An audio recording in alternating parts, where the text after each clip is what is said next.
Hello friends, welcome you all. आज हम vision IAS के 21 अगस्त वाले डेली करंट अफेयर्स डिस्कस करेंगे। डिस्कस करने से पहले बेसिकली मैप रिवीजन सीरीज इसी सेशन में लॉन्च करने का प्रयास है, सो दैट ये जो अपकमिंग प्रीलिम्स है उसमें जो इम्पोर्टेंट मैप के क्वेश्चंस हो सकते हैं उसे निकाला जाए। ठीक है, क्योंकि मैप बेस्ड क्वेश्चन आपको ही पता है 3 या 4 क्वेश्चन आ ही जाते हैं, चाहे वो इंडियन ज्योग्राफी के रेस्पेक्ट में हो या फिर आपका इंटरनेशनल ज्योग्राफी के रेस्पेक्ट में हो, तो क्वेश्चंस इंपॉर्टेंट हो जाते हैं। तो यहाँ पर हम हर एक दिन एक एक मैप, ज्यादा नहीं, एक एक मैप डिस्कस करेंगे, उनकी बॉर्डरिंग नेशंस को डिस्कस करेंगे, जो भी इंपॉर्टेंट सीज वाटर बॉडीज है उनको भी डिस्कस किया जाएगा, सो दैट रिवीजन होते रहे और आपके माइंड में ये जो मैप्स है वो मानचित्र बना ले। ठीक है, तो आज से शुरू की जाएगी ये रिवीजन सीरीज, जिसमें सबसे पहला वी विल डिस्कस अबाउट जो सेंट्रल एशियन नेशन है, जैसे आपका कजाकिस्तान, किर्गिस्तान, ताजिकिस्तान, ये जो आप देख रहे हो, इनके वाटर बॉडीज को आज डिस्कस करते हैं। ठीक है, और सबसे पहले वी विल डिस्कस कैप्शियन सी। देख सकते हो यहाँ पर आपका कैप्शियन सी है और ये काफी इंपॉर्टेंट है, क्वेश्चंस आ चुके हैं इसके ऊपर, so we will discuss this. ठीक है, तो इसको हम डिटेल से डिस्कस करेंगे ओनली बॉर्डरिंग नेशंस और कुछ इंपॉर्टेंट फैक्ट के साथ। ज्यादा डिटेल में नहीं जाना है क्योंकि उसके बाद माइंड में कहीं ना कहीं वो चीजें नहीं रह पाती है, तो जो एग्जाम पॉइंट ऑफ व्यू से इंपॉर्टेंट है उसे ही डिस्कस किया जाएगा। तो कैप्शियन सी को देख लेंगे आज, और आज आपका आरएल सी को देख लेंगे। उसके बाद नेक्स्ट में we will discuss the nations and the bordering country. So let's start with Caspian sea. तो कैप्शियन सी में आप देख लो, सबसे इंपॉर्टेंट बात, ये आपका लॉन्गिट्यूडिनल एक्सटेंट वाला वाटर बॉडी है, और आपको पता होगा, अगर ज्योग्राफी में आपने पढ़ा होगा, तो ये तैथीज सी का रेमिनेंट है ना, तैथीज सी का रेमिनेंट है। और तैथीज सी क्या था, तो ह्यूज वाटर बॉडीज, जो दो बिगर लैंड मास जो कॉन्टिनेंट के थे, दैट इज पेंजिया और Panthalassa, surrounded by the huge water body, that is your Tethys sea. और धीरे धीरे ये तैथीस सी श्रिंक होने लगे थे बिकॉज कॉन्टिनेंट अपने पोजीशन से चेंज कर रहे थे, तो अल्टीमेटली कैप्शियन सी का पोजीशन कुछ इस प्रकार बना। ठीक है, तो ये हमने कैप्शियन सी की कुछ हिस्ट्री के बारे में, ज्योग्राफिकल हिस्ट्री, इसके बारे में बात किया। एग्जाम पॉइंट ऑफ व्यू से आपका ये याद रखना है, it is remnant of Tethys sea. और दूसरी इंपॉर्टेंट बात कैप्शियन सी को लेकर कि इनके बॉर्डरिंग कंट्रीज कौन कौन से। तो सबसे पहले हम कैप्शियन सी को डिमार्केट करते हैं, आप देखो ध्यान से, ये है आपका कैप्शियन सी, जो आपका नॉर्थ से साउथ लॉन्गिट्यूडिनल एक्सटेंट है ये। ठीक है, ये आराम से आपका नॉर्थ से साउथ लॉन्गिट्यूडिनल एक्सटेंट आप देख रहे हो। ठीक है, और अब बॉर्डरिंग नेशंस ध्यान से देखो, कजाकिस्तान आपका बॉर्डरिंग कर रहा है ना, ये कजाकिस्तान का टोटल बॉर्डर है, ये वाली कजाकिस्तान बॉर्डर कर रहा है। वेस्ट से आपका रशिया है ना, यहाँ देख लो, रशिया बॉर्डर कर रहा है। और फिर वेस्ट में देखो तो अजरबैजान, अजरबैजान काफी न्यूज में रही थी, इसे भी हम लोग डिस्कस करेंगे, है ना, अजरबैजान भी देख लो आप। और उसके बाद क्या, ईरान, ईरान आपका साउथ से ईरान बॉर्डर कर रहा है। उसके बाद तुर्कमेनिस्तान आपका ईस्ट से बॉर्डर कर रहा है। तो कुल मिलाकर आपके कितने देश हो गए कैप्शियन सी को बॉर्डर करने वाले? रशिया, कजाकिस्तान, तुर्कमेनिस्तान, ईरान और अजरबैजान। तो 5 देश, 1 2 3 4 5 देश हो गए। और आपको याद क्या रखना है? याद ये रखना है कि कौन कौन से बॉर्डर नहीं करते हैं। जॉर्जिया बॉर्डर करता है क्या? नहीं करता है, जॉर्जिया बॉर्डर नहीं करता है कैप्शियन सी को। ठीक है, अर्मीनिया करता है क्या? अर्मीनिया नहीं करता है, अर्मीनिया लैंडलॉक्ड है, इसको कल डिस्कस करेंगे। अर्मीनिया लैंडलॉक्ड है, ये बॉर्डर नहीं करता है कैप्शियन सी को। ठीक है, तुर्की करता है क्या? तुर्की नहीं करता है। तो जनरली आपको क्या याद रखने कि कौन कौन से बॉर्डर करते हैं, इससे आपको क्लियरिटी मिल जाएगी। और हाँ, ईरान को तो याद रखना ही है कि ये बॉर्डर करते हैं। तो ईरान हो गया, तुर्कमेनिस्तान हो गया, कजाकिस्तान हो गया, रशिया हो गया, अजरबैजान हो गया। कौन कौन से नहीं हुए? जॉर्जिया नहीं है, अर्मीनिया नहीं है। अर्मीनिया यहाँ पर आपका लैंड लॉक्ड नेशन है। ठीक है, अब कैप्शियन सी के बारे में इतना ही। अब बात करते हैं अरल सी। अरल सी देख लो, अरल सी के बारे में आपको ये याद रखना है कि it is between Kazakhstan and Uzbekistan. ठीक है, ये जरूर याद रखना है आपको, it is between Kazakhstan and Uzbekistan. देख लो, ये आपका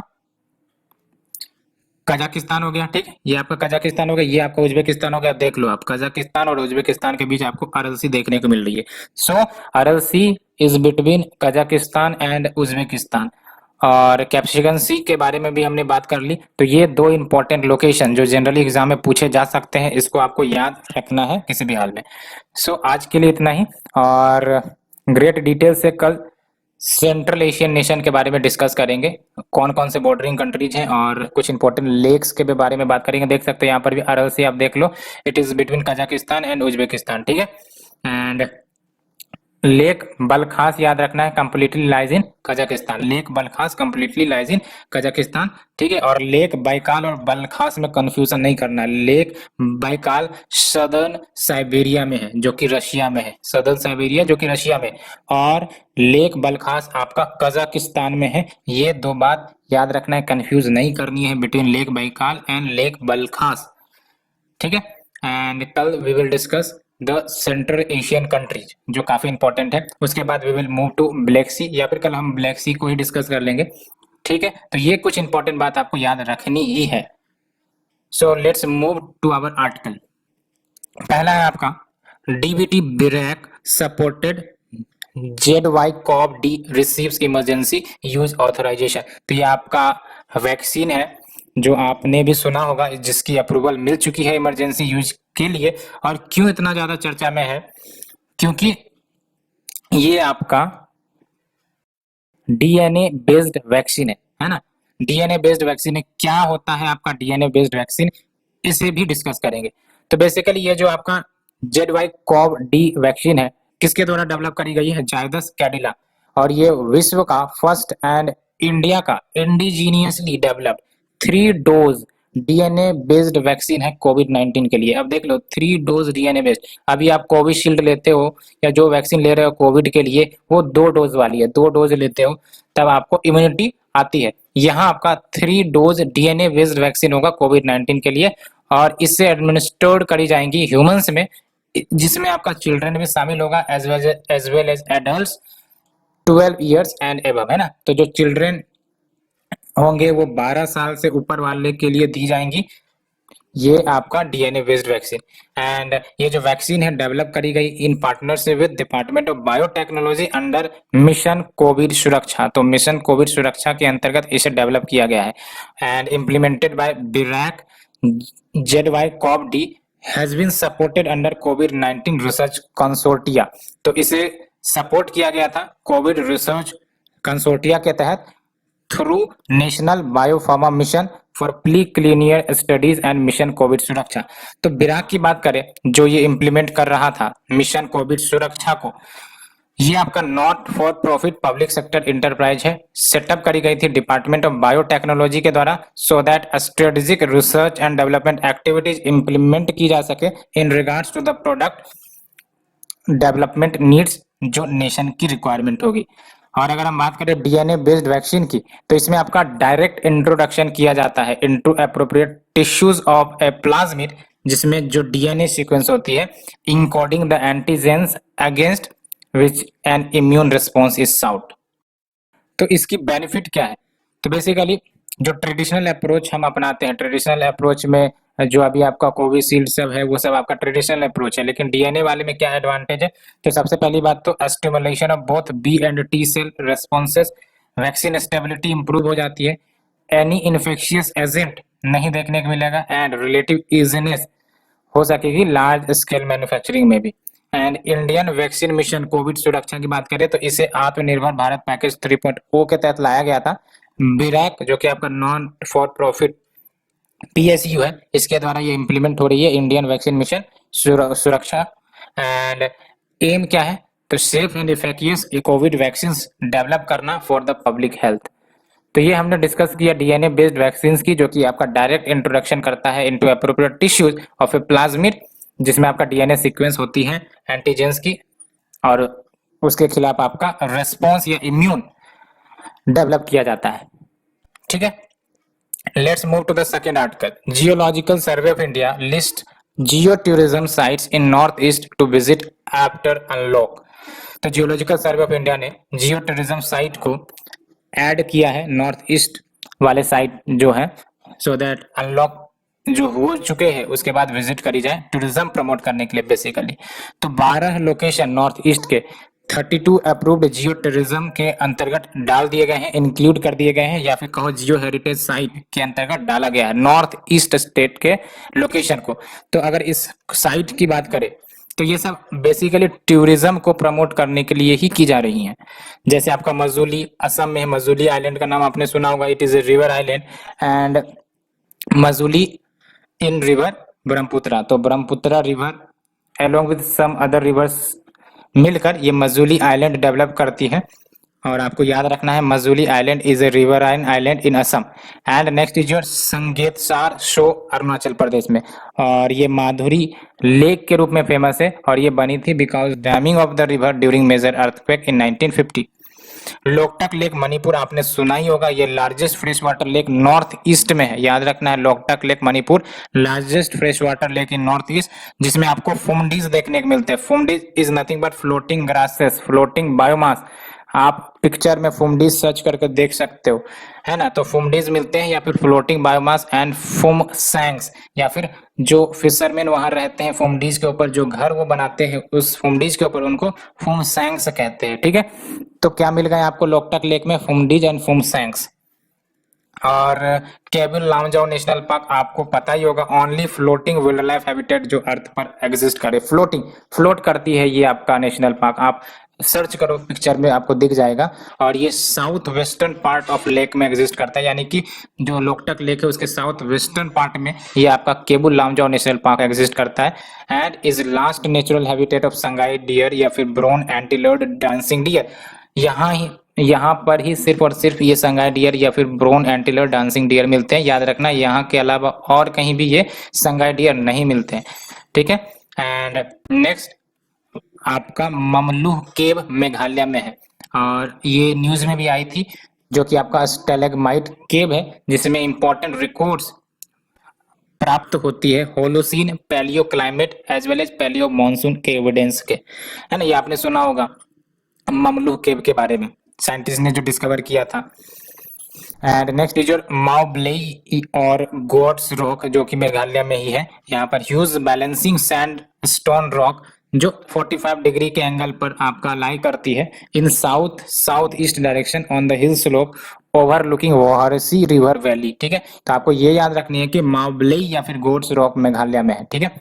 एंड अदर सिग्निफिकेंट साइट जो पुट ऑन किए गए हैं वो है आपका स्ट्रोमेट्रोलाइट पार्क सिक्किम में, नागा हिल्स ऑफिलाइट रियांग तलांग मिजोरम में, ओनाकोटी एंड चाबेमुरा त्रिपुरा में, उमानंदा असम में एंड थेरिया घाट मेघालय में। एंड ग्लोबल लेवल पर UNESCO global geo park declare करता है, याद रखना। अगर पूछा जाए ग्लोबल जियो पार्क कौन डिक्लेयर करता है? यूनेस्को। तो क्या भारत में अभी कोई ग्लोबल जियो पार्क है क्या? तो कोई भी ग्लोबल जियो पार्क भारत में नहीं है, याद रखना है। No global geo park in India, ठीक है। तो ये हमने कुछ important sites Majuli, Sangetsar Tso, Loktak lake, Mawmluh cave, Mawblei या गॉड्स रॉक, इन सब के बारे में डिस्कस किया, जो कि आपका इंपॉर्टेंट जियो टूरिज्म साइट के रूप में उभर सकता है, विकसित हो सकता है नॉर्थ ईस्ट स्टेट्स के। Next is your RBI and IRDAI, insurance regulatory authority of India, basically IRDAI को कहते हैं। तो RBI and IRDAI nod must for FDI in bank led insurance.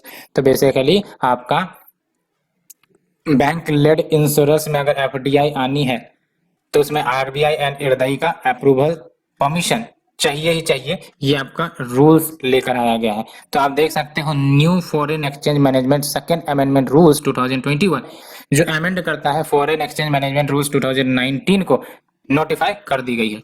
अब देख सकते हो आप, ये जो आपका फॉरेन एक्सचेंज मैनेजमेंट एक्ट 1999 है, लीगल फ्रेमवर्क प्रोवाइड करता है for the administration of foreign exchange transactions जो इंडिया में होते हैं। क्या की हाईलाइट है इस रूल्स के जो नोटिफाई करी गई है?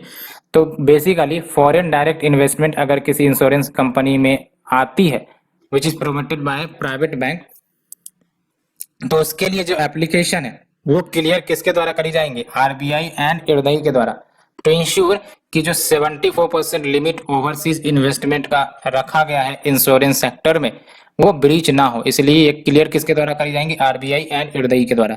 इससे पहले ये लिमिट 49% था इंश्योरेंस सेक्टर में, लेकिन अब आपका 74% कर दिया गया है। ठीक है, तो 2019 का रूल्स था जो पहले नोटिफाई ऑलरेडी थे, लिमिट आपका 49% था, अब एफडीआई लिमिट 74% कर दी गई है। लेकिन अप्रूवल किससे चाहिए? आरबीआई एंड इरडई से। मेजोरिटी ऑफ डायरेक्टर्स एंड की मैनेजमेंट पर्संस, इनको रेसिडेंट इंडियन सिटीजन होना पड़ेगा in a domestic insurance company having foreign investment, है ना। तो अगर डोमेस्टिक इंश्योरेंस कंपनी है जिनका फॉरेन इन्वेस्टमेंट आ रहा है उस कंपनी में, तो याद रहे कि जो directors, majority of directors and की मैनेजमेंट पर्सन जो आपका इंपॉर्टेंट डिसीजन लेते हैं with regard to management of the company, उनको रेसिडेंट इंडियन सिटीजन होना जरूरी है। Additionally at least one of the 3 की मैनेजमेंट पर्सन, कुछ की मैनेजमेंट पर्सन के एग्जांपल देख लो, चेयरपर्सन हो सकते हैं, मैनेजिंग डायरेक्टर हो सकते हैं, चीफ एग्जीक्यूटिव हो सकते हैं ना। तो इन सबों में से कम एक, उन्हें तो रेसिडेंट इंडियन सिटीजन होना अनिवार्य है। एंड अगर इंश्योरेंस सेक्टर के कुछ स्टेटस की बात करें तो फिलहाल तो आपका इंश्योरेंस पेनिट्रेशन 3.76% ही है as per the financial year 2020। Life insurance का 2.82% है, नॉन लाइफ इंश्योरेंस का ओनली 0.94% है। और इससे आपका जो अमेंडेड रूल किया गया है तो ये हेल्प कर सकता है मोर एफडीआई इंश्योरेंस सेक्टर में लाने के लिए। साथ ही साथ अब एफडीआई आएंगे तो फिर कुछ अन्य फॉरेन कंपनीज भी आ सकते हैं, तो इससे कंपटीशन भी बढ़ेगा, नए प्रोडक्ट वेराइटीज के आएंगे इंश्योरेंस सेक्टर में, और इससे इंश्योरेंस पेनिट्रेशन बढ़ेगा, है ना। इंश्योरेंस पेनिट्रेशन की बात करें तो आपका total insurance premium divided by GDP of nation. ठीक है, तो अगर आपको इंश्योरेंस पेनिट्रेशन निकालना है तो सिंपली आप जो भी प्रीमियम पे किया जाता है इंश्योरेंस प्रीमियम, उसको जोड़ दो, डिवाइडेड बाय जीडीपी जो देश की है उससे डिवाइड कर दो, ये आपका इंश्योरेंस पेनिट्रेशन निकल जाएगा। करंट स्टेटस देखो तो 3.76% है, उसमें भी अगर लाइफ इंश्योरेंस के क्षेत्र में इंश्योरेंस पेनिट्रेशन देखे तो 2.82% है, नॉन लाइफ इंश्योरेंस में तो काफी कम है, 0.94%। तो एफडीआई ज्यादा से ज्यादा आ सकेगी इंश्योरेंस सेक्टर में इस डिसीजन के बाद। साथ ही साथ कंपटीशन भी बढ़ेगा with various new products to enhance the insurance penetration. और अगर हम बात करें रीसेंट इनिशिएटिव इंश्योरेंस सेक्टर को हेल्प करने के लिए जो लिए गए हैं, पहली बात तो इरडई ने issuance of insurance policies through DigiLocker ये अनाउंस किया है। ठीक है, कि इंश्योरेंस पॉलिसीज को डिजी लॉकर के माध्यम से इश्यू करी जा सकती है। साथ ही साथ गवर्नमेंट ने 3000 करोड़ रुपया state owned general insurance companies में इन्फ्यूज भी किया है ना। और IRDAI allowed insurers to invest in डेब्ट securities of infrastructure investment trust that is invest REITs real estate investment trust, तो इन सब में भी ये इन्वेस्ट कर सकते हैं, तो यहाँ से भी इनकी प्रॉफिटेबिलिटी बढ़ सकती है। ठीक है, तो ये हमने कुछ रिसेंट इनिशिएटिव देखा, साथ ही साथ ये डिसीजन जो देखा जो ली गई है गवर्नमेंट के द्वारा under the new foreign exchange management second amendment rules 2021, जो काफी इंपॉर्टेंट है। Next is your ministry of power reviews islanding schemes for power sector for maintaining essential load in event of major outrage. तो देख लो, कहने का मतलब ये है कि रिव्यू किया गया है जो भी स्कीम चल रहे हैं पावर सेक्टर के लिए, सो दैट अगर कोई मेजर आउटेज हो जाता है किसी भी कारण से, तो क्या उस स्थिति में एसेंशियल लोड को मेंटेन किया जा सकता है या नहीं, पावर अवेलेबिलिटी इंश्योर करी जा सकती है या नहीं, इसके लिए ये रिव्यू की गई है। तो देख सकते हैं in an attempt to protect India's power grid 17 new islanding schemes plan करी गई है मेजर सिटीज के लिए, इन एडिशन टू एग्जिस्टिंग 26, तो 26 एग्जिस्टिंग है और 17 न्यू आइसलैंडिंग स्कीम्स प्लान करी गई है under implementation ones to isolate the fallout of a grid disturbances by central electricity authority. तो ये किसने प्रपोज किया है? सेंट्रल इलेक्ट्रिसिटी अथॉरिटी ने। और ये काफी इंपॉर्टेंट हो जाता है because 4 out of India's 5 regional load dispatch centres जो मदद करती हैं countries critical electricity road management functions को, और यहाँ पर आपको साइबर अटैक देखने को मिला, इसलिए ये जो डिसीजन है काफी इंपॉर्टेंट है। साइबर अटैक्स काफी ज्यादा फ्रीक्वेंट हो रहा है पावर सेक्टर में, और ये आपका क्रिटिकल इंफ्रास्ट्रक्चर सेक्टर है, अगर ये बंद हो गई तो समझ सकते हो कितना ज्यादा नुकसान ये हो सकता है। इंटीग्रेटेड है ना, हॉस्पिटल्स इंटीग्रेटेड है, कंपनीज इंटीग्रेटेड है, मैन्युफैक्चरिंग सारी इलेक्ट्रिसिटी से चलती है, सप्लाई ऑफ वाटर, ये सब आपका बैंकिंग फाइनेंस है ना। अगर इलेक्ट्रिसिटी बंद हो गई तो सोच के देखो कितना बड़ा नुकसान हो सकता है, और अगर ये साइबर अटैक फेस कर ले तो और ज्यादा नुकसान होगा। तो इसीलिए ये सब आपका रिव्यू प्लानिंग चल रही है मिनिस्ट्री ऑफ पावर के तहत। और जब हम बात करते हैं आइस लैंडिंग स्कीम की, तो ये आपका डिफेंस मैकेनिज्म होता है ना, डिफेंस मैकेनिज्म की अगर कोई स्थिति बुरी आ गई तो कैसे अपने आप को बचा सकते हैं, ये होता है आपका आइस लैंडिंग। तो islanding is a defence mechanism for power system, जिसमें जो सिस्टम का एक हिस्सा होता है उसको आइसलैंडेड यानी कि अलग कर दिया जाता है फ्रॉम ए डिस्टर्ब ग्रिड, है ना। लेट से कि अगर ये डिस्टर्ब हो गया ग्रिड तो इसको अलग कर दिया जाएगा, और इसे नाम से ही पता चल रहा है ना, आइसोलेट। तो आइसलैंड इज आइसोलेटेड टर्म, ठीक है। तो इसमें होता क्या है, part of the system is islanded from a disturb grid so that critical infrastructure survive कर सके आइसोलेशन में from the rest of the grid, जिसने डिफिकल्टी डिस्टर्बेंसेस फेस करी है, और कंटिन्यूटी रहे supply to the essential load इसका।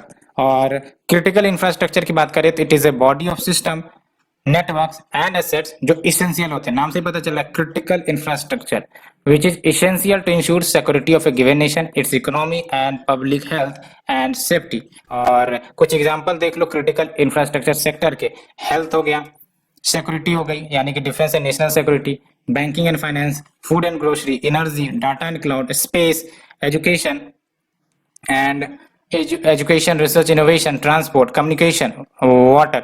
याद रखना आपको कुछ एग्जांपल, क्योंकि पूछा जा सकता है which of the following is categorized as critical infrastructure sector. I think question पूछी भी गई है। तो food and grocery, energy, data and cloud, space, education, research, innovation, transport, communication, water, health, defence and national security, ये सब याद रखने हैं। Next is your responsibility of overseeing the grid, किसके पास लाई करती है, state run power system operation corporation limited, POSOCO के पास रहती है, जो फैसिलिटेट करती है transfer of electric power within and across region and transnational exchange of power. So we have discussed this important issue. Let's move to the next one. Fund misappropriated in MNREGA scheme last 4 year में ये report आया है। तो basically data from the rural development ministry, social audit units जो आपका rural development departments के अंतर्गत आती हैं, इन्होंने पाया है financial miss appropriation of rupees कितना 935 करोड़ रुपए का अंडर द मनरेगा, है ना। तो ये सब आप देख सकते हो घोटाले चलते रहते हैं अंदर ही अंदर, पता नहीं चल पाता, और इसके कारण जो बेनिफिशियरीज हैं उनको फायदे नहीं मिल पाते इन स्कीम्स के। तो आप साफ साफ देख रहे हो। और section 17 of the MNREGA act mandate करती है क्या, social audit of all work in gram panchayat, है ना। जो भी वर्क प्रोवाइड करी जा रही है मनरेगा के तहत वो रियलिटी में हो रही है या नहीं हो रही है, उसका सोशल ऑडिट करवाना मैंडेटरी है अंडर द मनरेगा एक्ट, इसे रट लेना। Audit have been carried out in 2.65 lakh gram panchayat in the country at least once over the last 4 years। तो इन सबों के बाद से ये पता चला है कि हाँ ऐसा इश्यू चल रहा है। जब हम बात करते हैं सोशल ऑडिट, तो ऑडिट का मतलब ये है, आपको पता होगा कि वेरिफिकेशन करवाना, कि अगर कोई काम दी गई है तो वो काम सही से हो रही है नहीं, अगर कंप्लीट हुई है तो जो खर्च दिखाए गए थे वो खर्च हुए या नहीं, ज्यादा हुए कम हुए, ये सब की जानकारी जब रिपोर्ट के माध्यम से दी जाती है तो उसे ऑडिटिंग कहते हैं।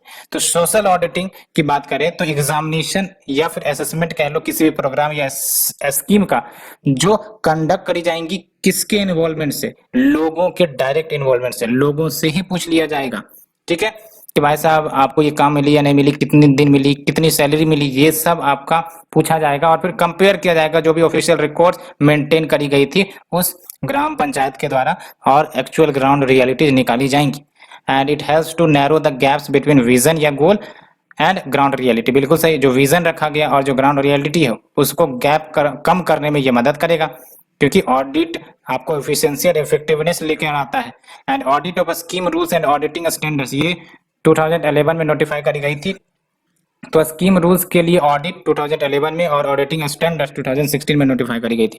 2011 रूल सेज की जो स्टेट गवर्नमेंट है वो फैसिलिटेट करेंगी सोशल ऑडिट को of the work done under the मनरेगा in every gram panchayat once in every 6 month, है ना। तो हर 6 मंथ में जो मनरेगा के तहत वर्क प्रोवाइड की जाती है उनका सोशल ऑडिट फैसिलिटेट करवाना स्टेट गवर्नमेंट की जिम्मेदारी है, ये आपका 2011 रूल्स कहता है।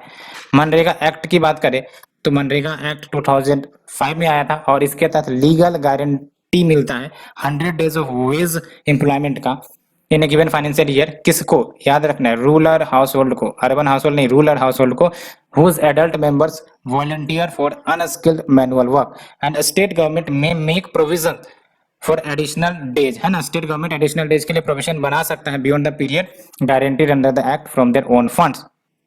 तो ये हमने डिस्कस किया। Let's move to the short term. Collegium recommends 9 जजेज फॉर सुप्रीम कोर्ट। तो कलीजियम ने पहली बार एक सिंगल रेजोल्यूशन के माध्यम से 3 वोमेन जजेस को रिकमेंड किया है। कॉलेजियम की बात करें तो आपको ही पता है, सिस्टम है, जुडिशियल सिस्टम कह सकते हो, जुडिशियल अपॉइंटिंग सिस्टम कह सकते हो, जहां पर सीजीआई की एक कमेटी होती है और सीजीआई की कमेटी में सीजीआई खुद एंड 4 सीनियर जजेस ऑफ सुप्रीम कोर्ट होते हैं and 3 members of high court, अगर हाई कोर्ट के जजेस को अपॉइंट करना है, यानी कि अगर हाई कोर्ट के जजेस के अपॉइंटमेंट के केसेस को डील करना है तो इसमें आपका CJI plus 3 members of high court and supreme court के अपॉइंटमेंट के मैटर को डील करना है तो committee of CJI plus 4 senior most जजेस, ठीक है। और ये रिकमेंड करते हैं names related to the appointment as well as transfer of जजेस in supreme court and high court. लेकिन याद रखना, अपॉइंटमेंट आपका तो प्रेसिडेंट ही करता है, रिकमेंड आपका ये कॉलेजियम सिस्टम करता है। एंड 3 जजेस केसेस जो हमने सुना था, जो चली भी थी 1981 से 1998 के बीच में, इन्होंने कॉलेजियम सिस्टम लेकर आया था। संविधान में कॉलेजियम सिस्टम के बारे में कुछ भी नहीं कहा गया है, सुप्रीम कोर्ट का डिराइव्ड वर्जन है ये कॉलेजियम सिस्टम। और आपका कब डिराइव हुआ, तो ये जो 3 जजेस केसेस हुए थे बैक टू बैक 1981 से 1998 के बीच, आपने पढ़ा भी होगा एम लक्ष्मीकांत में, वहां से ये डिराइव हुआ है। Next is your personal liberty and power to arrest. तो देख सकते हो, while hearing and anticipatory bail plea, Supreme Court ने स्ट्रेस किया पर्सनल लिबर्टी के ऊपर, और ये personal liberty vital constitutional mandate कह सकते हो। क्या सुप्रीम कोर्ट ने कहा कि personal liberty is vital constitutional mandate. And supreme Court ने साफ साफ कहा कि जो इन्वेस्टिगेटिंग ऑफिसर्स है उनको डिस्टिंक्शन करने पड़ेंगे between power to arrest and justification for exercising it. And arresting a person causes incalculable harm, किसको, to the reputation and self esteem, है ना। वही बोल रहा हूँ, किसी पर्सन को अरेस्ट किया जाता है तो इसके कारण काफी ज्यादा हार्म पहुंचता है जिसको कैलकुलेट भी नहीं किया जा सकता, रेपुटेशन में खासकर और सेल्फ एस्टीम में खास करके किसी भी व्यक्ति का। और इसीलिए कहा गया कि अरेस्ट तभी होना चाहिए when the custodial investigation necessary हो जाए, या फिर ये हीनियस क्राइम हो, या फिर when there is a possibility of influencing the witness और एक्यूज्ड में भी एब्सकॉन्ड यानी कि परेशान किया जा सकता है तब। Next is China passes 3 children policy law. अब आप देख सकते हो, पहले चाइना की 1 चाइल्ड पॉलिसी, फिर 1 से 2 करी गई, अब तो 3 कर दी गई है। तो चाइना का जो लेजिस्लेचर है उन्होंने अमेंड कर दिया है countries family planning rules, so that अब कपल्स जो होंगे उनको 3 चाइल्ड रखने की अलाउ दे दी गई है। और ये चेंज इसलिए आई है बिकॉज चाइना में एक समय आपका 1 चाइल्ड पॉलिसी था, और ये जो आपका 1 इन 10 ईयर पॉपुलेशन सेंसस अभी करी गई, इसमें साफ साफ दिखा कि जो ओनली 12 मिलियन बेबी बोर्न हुई थी last year, which is lowest number since 1961। तो चाइना को एजिंग की समस्या सता रही है ना।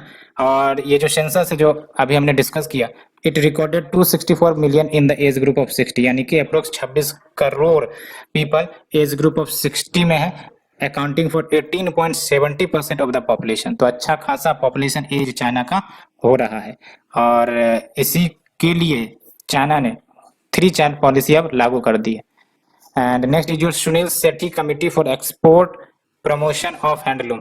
तो ये अनाउंस करी गई on the occasion of national handloom day on 7 August 2021। Objective यही है कि डबल किया जाए प्रोडक्शन एंड क्वाड्रपल यानी 4 टाइम्स किया जाए एक्सपोर्ट ऑफ हैंडलूम्स को विद इन 3 ईयर। और ये कमेटी सबमिट करेंगे अपनी प्रिलिमिनरी रिकमेंडेशन को within 30 days and final report within 45 days from the date of constitution of the committee. Next is your universal service obligation fund. ये basically यानी कि universal service obligation fund, इन्होंने agreement sign किया किसके साथ, BSNL के साथ for internet connectivity to Agartala. And USOF की बात करें तो जो आपका न्यू टेलीकॉम पॉलिसी 1999 में लाई गई थी, इट प्रोवाइडेड कि जो रिसोर्सेस है for meeting the universal service obligation of information and technology, उसको जनरेट करना है through a universal access levy prescribed percentage पर जो रेवेन्यू अर्न किए जाते हैं बाय द टेलीकॉम लाइसेंसेस। इसमें यह भी बात कही गई थी कि जो यूएसओ का इम्प्लीमेंटेशन है for rural and remote area, वो अंडरटेक किए जाएंगे by all fixed service providers who shall be reimbursed from the USOF. And Indian telegraph amendment act 2003 ये स्टेट्यूटरी स्टेटस देता है यूएसओएफ को, यानी कि यूनिवर्सल सर्विस ऑब्लिगेशन फंड को स्टेट्यूटरी स्टेटस, ठीक है। Next is your planned procurements on ministry of defence या सर्विसेज वेबसाइट। तो ईज ऑफ डूइंग बिजनेस को प्रमोट करने के लिए ट्रांसपेरेंसी डिफेंस एक्विजिशन में आई, इसे प्रमोट करने के लिए डिफेंस मिनिस्टर ने अप्रूव कर दिया है एक प्रपोजल को, जिसके तहत प्लान प्रोक्योरमेंट जो मिनिस्ट्री ऑफ डिफेंस करेंगे आने वाले समय में, उसको पब्लिश किया जाएगा वेबसाइट पे।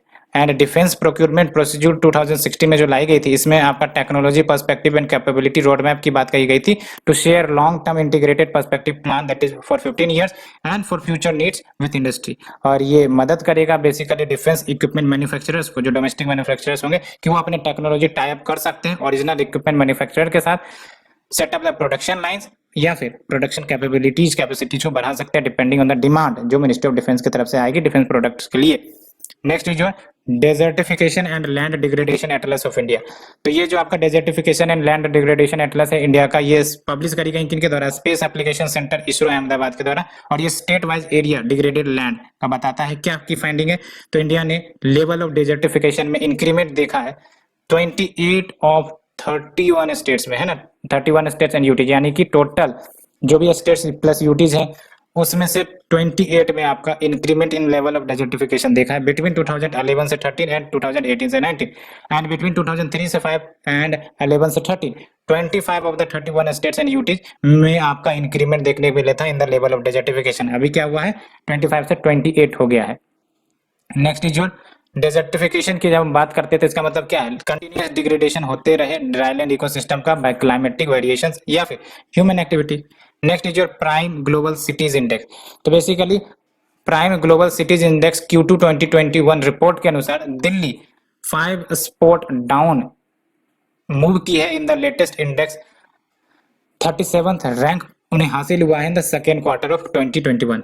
और जब हम बात करते हैं प्राइम गोल्ड सिटीज इंडेक्स की, तो ये वैल्यूएशन बेस्ड इंडेक्स है जो ट्रैक करती है movement in the prime residential prices local currency में अक्रॉस 45 प्लस सिटीज। याद रखना, not all cities, across 45 plus cities quarterly basis पर हर 3 महीने में, world wide using night Franks global research network, है ना। तो ये आपका जो प्राइम ग्लोबल सिटीज इंडेक्स ये पूरे विश्व के कैपिटल की असेसमेंट नहीं करती है, 45 प्लस सिटीज को अक्रॉस मेजर करती है। ये बेसिकली ये ट्रैक करती है प्राइम रेसिडेंशियल प्राइसेस, यानी कि प्राइम रेसिडेंस वाला जो इलाका है उसके प्राइसेस में कितना इजाफा हो रहा है, कम हो रहा है, उन सबको ये ट्रैक करती है। और देख लो प्राइम रेसिडेंशियल प्रॉपर्टी की अगर हम बात करें तो ये आपका most desirable and most expensive property होता है गिवन लोकेशन में, और ये डिफाइन करी जाती है as the top 5% of each market by value. Next is places news Somnath, आपने सुना होगा।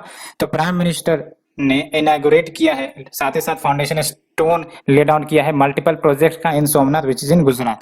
एंड प्रोजेक्ट इनॉग्रेटेड क्या क्या है? Somnath promenade, Somnath exhibition centre, reconstructed temple, present of old Juna Somnath. And Somnath की अगर हम बात करें तो यहाँ पर आपको फेमस सोमनाथ टेम्पल मिल जाते हैं which is believed to be the first among the 12 jyotirlinga shrines of Shiva, है ना। तो शिवा के 12 ज्योतिर्लिंग हैं जिसमें से जो फर्स्ट वन माना जाता है ये आपका सोमनाथ टेम्पल में, ठीक है। एंड ये देख लो यहाँ पर है आपका सोमनाथ टेम्पल, कोस्टल रीजन आपका अरेबियन सी, ठीक है।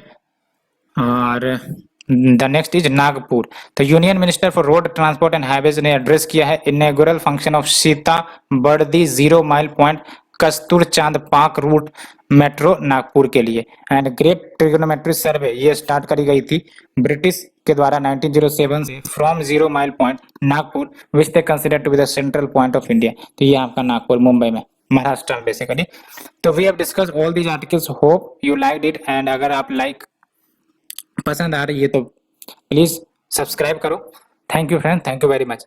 और अगर मैप सीरीज पसंद आ रही है तो आप कमेंट सेक्शन में बोलो, we will discuss next time.